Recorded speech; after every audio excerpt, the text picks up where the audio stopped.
Halo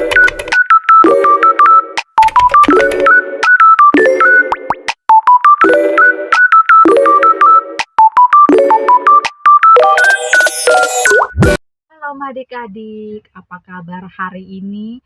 Semoga adik-adik selalu sehat selalu, yang di rumah ya semoga sehat-sehat dan selalu diberkati oleh Tuhan. Nah, pada saat ini perkenalkan nama kakak yaitu Merlinde Apriani Latingan, bisa dipanggil Kak Merlin. Nah, pada saat ini kita akan belajar, semuanya sudah siap belajar. Untuk itu kita dahului dengan doa ya. Untuk itu mari kita berdoa. Ya Tuhan, di saat ini kami akan belajar, berkati kami sehingga materi yang kami terima kami boleh pahami dengan baik. Dalam nama Tuhan Yesus, amin. Ya sudah siap belajar? Ya tentunya adik-adik pasti sudah siap belajar ya.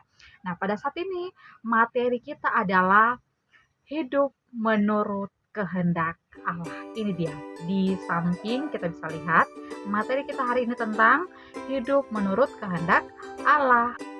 Nah, sekarang kita masuk dalam materi tentang makna hidup yang dikehendaki Allah, terutama di dalam konteks iman Kristen adalah, jadi dalam iman Kristen itu adalah sebuah konsep yang kaya dan berpusat pada pemulihan hubungan antara manusia dan dengan penciptaannya. Penciptanya kita siapa? Tuhan.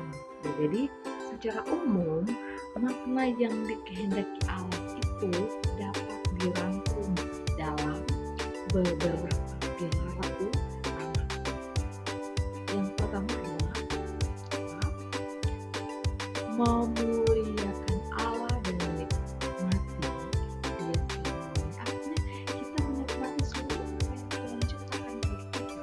Tujuan utama dan tertinggi dari keberadaan manusia sebagaimana diajarkan dalam teologi Kristen adalah memuliakan Allah. Kemudian penyembahan sejati. Artinya memuliakan Allah itu bukan hanya melalui laku atau ibadah di gereja, tetapi juga seluruh aspek kehidupannya adik-adik. Nah, kita melihat di dalam kitab Roma pasal 12 ayat 1 sampai 2. Nah, coba yang mau Alkitab boleh buka di dalam kitab Roma pasal 12 ayatnya 1 sampai 2 ya. Dikatakan bahwa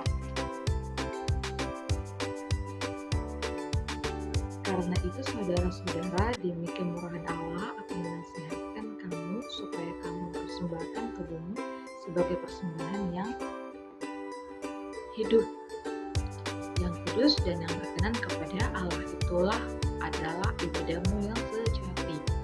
Jadi janganlah kamu menjadi serupa dengan dunia ini, tetapi berubahlah pembaruan budimu sehingga kamu dapat membedakan mana kehendak Allah, apa yang baik, yang berkenan kepada Allah dan yang sempurna. Artinya apa? Artinya pekerjaan, keputusan, bahkan cara kita itu berinteraksi dengan orang lain pun harus mencerminkan karakter Allah. Kemudian setelah kita harus mencerminkan karakter Allah ya, dari cara pembicaraan kita pun harus mencerminkan karakter Allah, berinteraksi ya, cara berinteraksinya kita. Nah, kemudian menghadirkan peran Kristus. Jadi kita dipanggil ini bukan untuk apa? Menjadi terang dunia.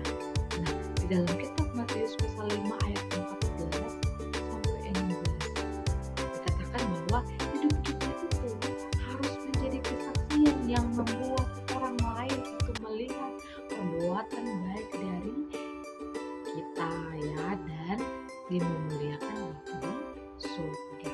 Nah, tadi poin yang pertama ya kita sudah bahas. Yang poin yang kedua adalah menjalin hubungan pribadi yang mesra dengan Allah.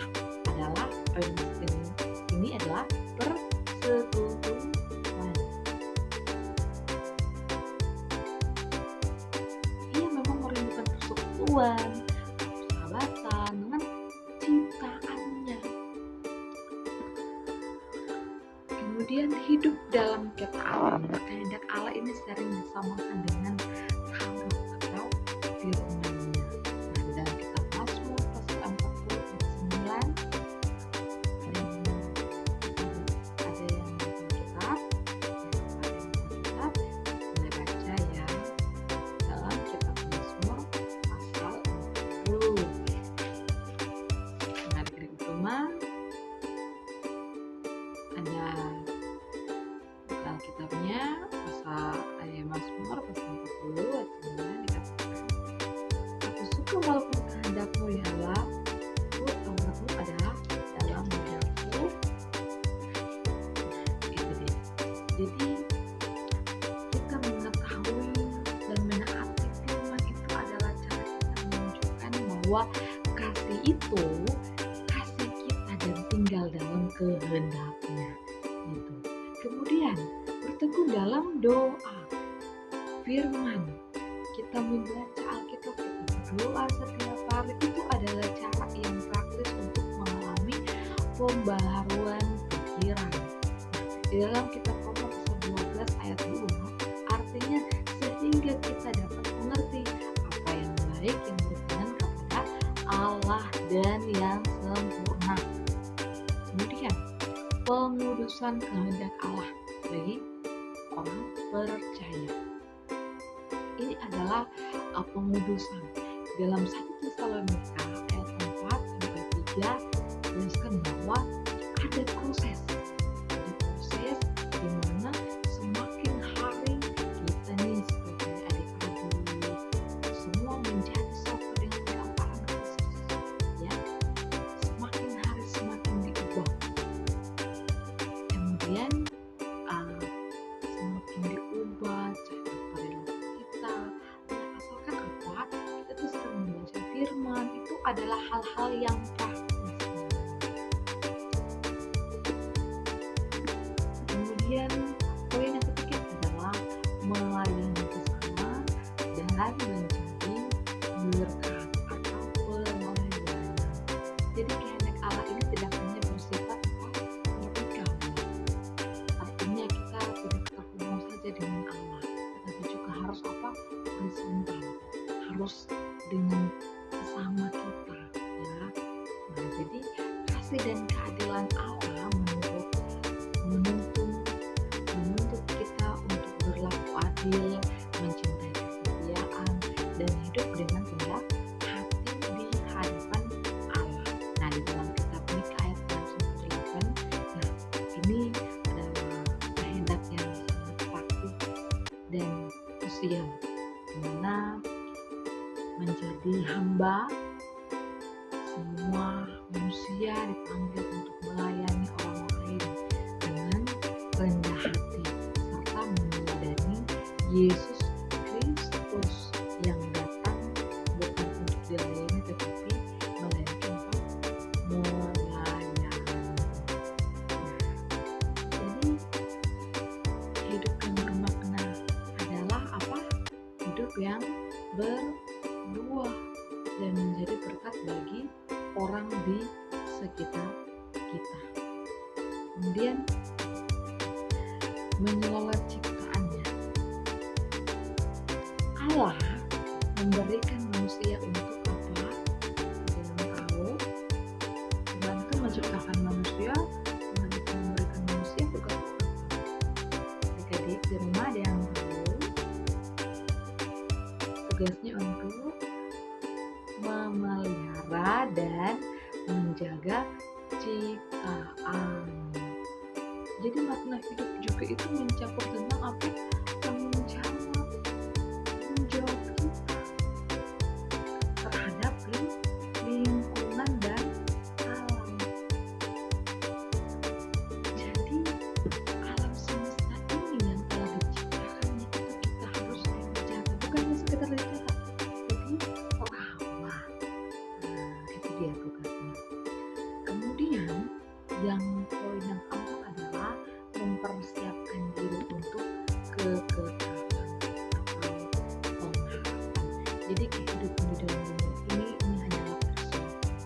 Jadi makna terbesar dari hidup Kristiani itu adalah apa?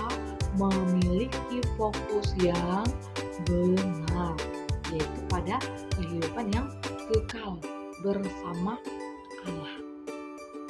Jadi fokus pada kebangkitan orang percaya hidup dengan pengharapan yang pasti. Jadi akan kebangkitan dan hidup dan kekal setelah kematian berkat pengorbanan Kristus. Kemudian menyebarkan kabar baik. Tujuan hidup juga termasuk dari menceritakan dan menghadirkan kabar keselamatan atau yang disebut dengan Injil. Kepada siapa? Kepada orang lain. Jadi sehingga mereka juga dapat menerima anugerah dan mempersiapkan diri untuk kekekalan.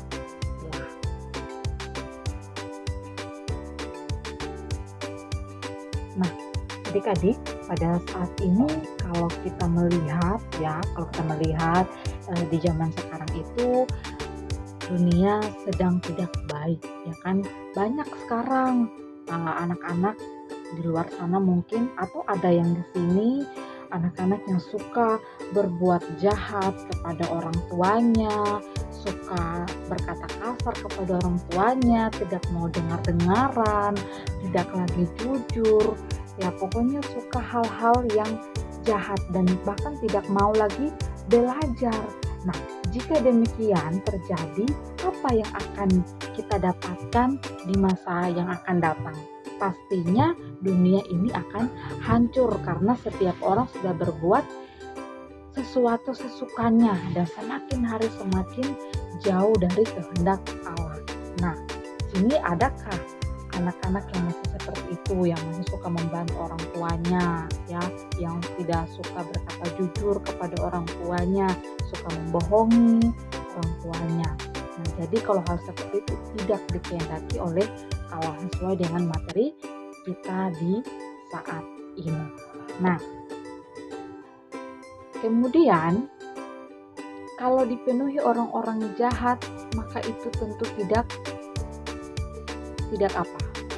Tidak disukai oleh Allah. Nah, sekarang ada tidak di sini yang pernah melihat orang tua atau ada orang lain yang mencoba meluruskan pohon yang tumbuhnya itu bengkok dalam sebuah pot tanaman? Jadi kalau mereka melihat itu, tetap mereka berusaha untuk meluruskannya dan memberi tongkat kayu di tengah mengikat pohon kecil. Mereka membiarkan pohon itu tumbuh seperti biasa. Jadi tumbuhan itu akan tumbuh lurus ketika diperbaiki. Kemudian itu sama halnya dengan anak-anak sekalian, ya. Anak-anak itu harus dibentuk sejak kecil. Nah, dari karakternya supaya adik-adik besar tumbuh menjadi orang yang takut akan Tuhan dan hidup sesuai dengan kehendak Allah. Nah, melihara dengan benar sejak awal. Lalu sikap hidup apa saja yang dikehendaki Allah untuk kita lakukan? Jadi ada beberapa hal yang dapat adik-adik sekalian perhatikan dan lakukan. Yang pertama, tidak hidup serakah. Kemudian yang kedua adalah tidak mengucapkan kata-kata yang kotor dan tidak pantas. Kemudian selanjutnya, tidak bergaul dengan orang-orang yang suka berbuat buruk dan jahat. Kemudian yang keempat, hidup jujur, ya, harus jujur nih. Kemudian 5 itu bersikap adil dan benar. Yang keenam adalah berani mengingatkan teman yang berbuat salah dengan penuh kasih. Yang ketujuh adalah tetap mau belajar dari orang lain dan tidak keras kepala. Yang kedelapan adalah gemar bersyukur dan memuji Tuhan dengan kata-kata dan perbuatan. Yang kesembilan adalah rendah hati dan tidak sombong. Nah, tentu masih ada sikap-sikap hidup lainnya yang dikehendaki Allah.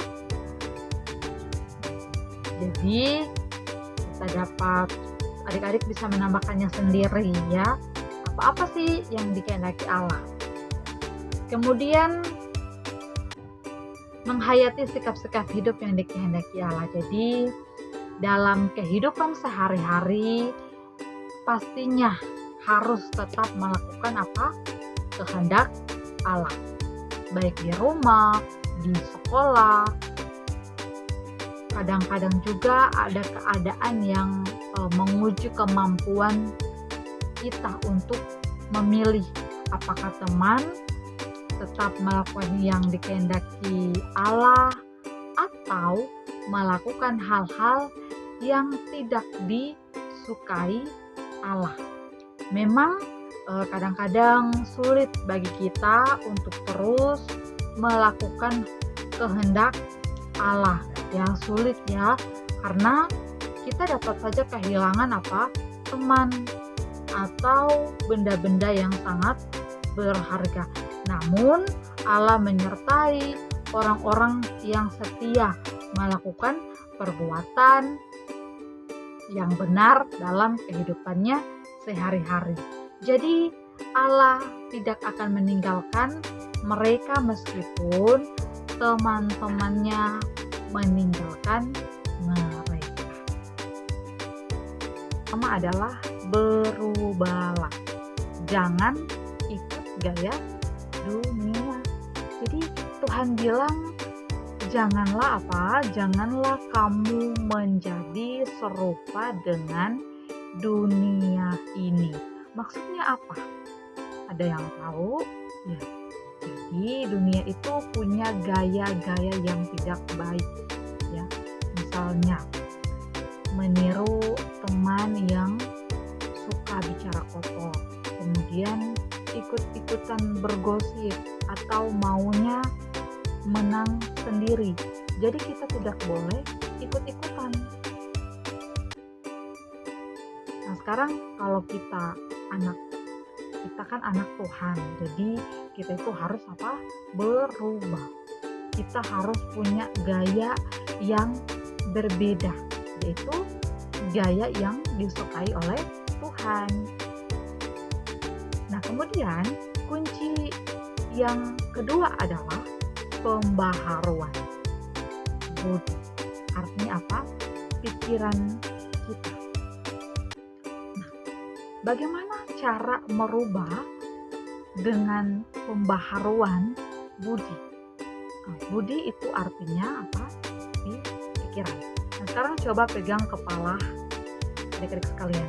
Nah, jadi di kepala ini disinilah peperangan terjadi. Kalau pikiran kita ini isinya iri hati, malas, atau bohong, ya pasti kita akan melakukan hal-hal yang buruk. Nah, tetapi kalau kita mengikuti perintah dari Tuhan, kita membaca Alkitab, maka tentunya hal-hal yang baik yang ada di dalam pikiran kita baca firman, kita berdoa setiap hari, itu akan mengisi ulang baterai pikiran kita, sehingga kita bisa dapat menemukan ide-ide dari Tuhan. Kalau pikiran kita itu diisi firman Tuhan, maka kita jadi tahu mana yang baik. Nah, kemudian kunci yang ketiga adalah membedakan kehendak Allah. Jadi setelah kita itu punya pikiran yang baru, kemudian kita bisa membedakan kehendak Allah dan kehendak Allah itu. Baik sekalian, ketika kita melakukan kehendak Allah, tentunya itu bukanlah suatu yang mudah, ya, bukan menjadi hal yang mudah.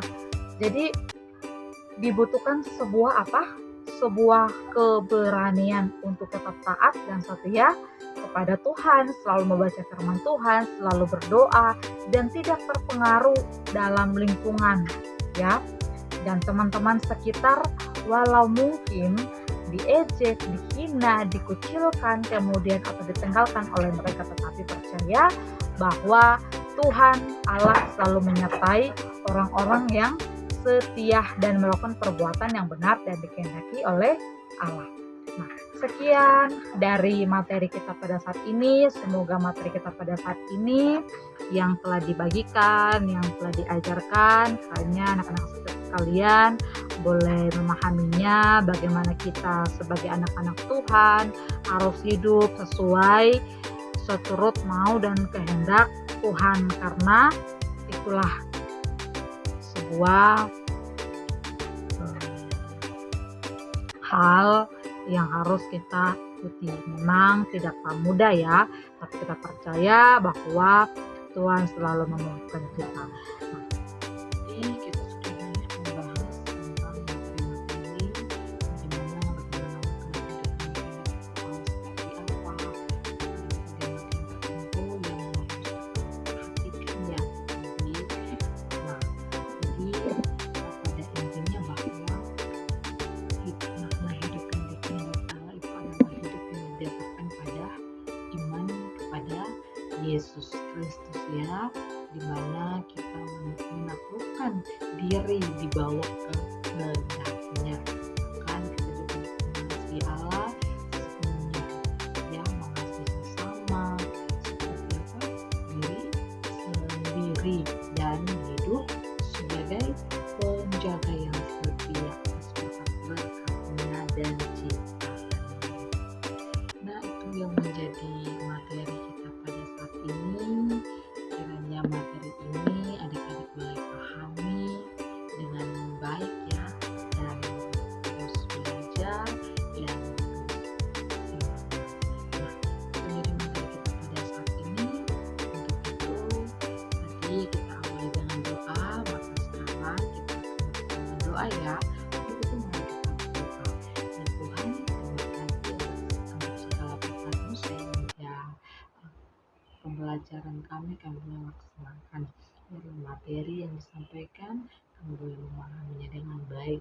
Dalam nama Tuhan Yesus, haleluya, amin. Sampai jumpa kembali.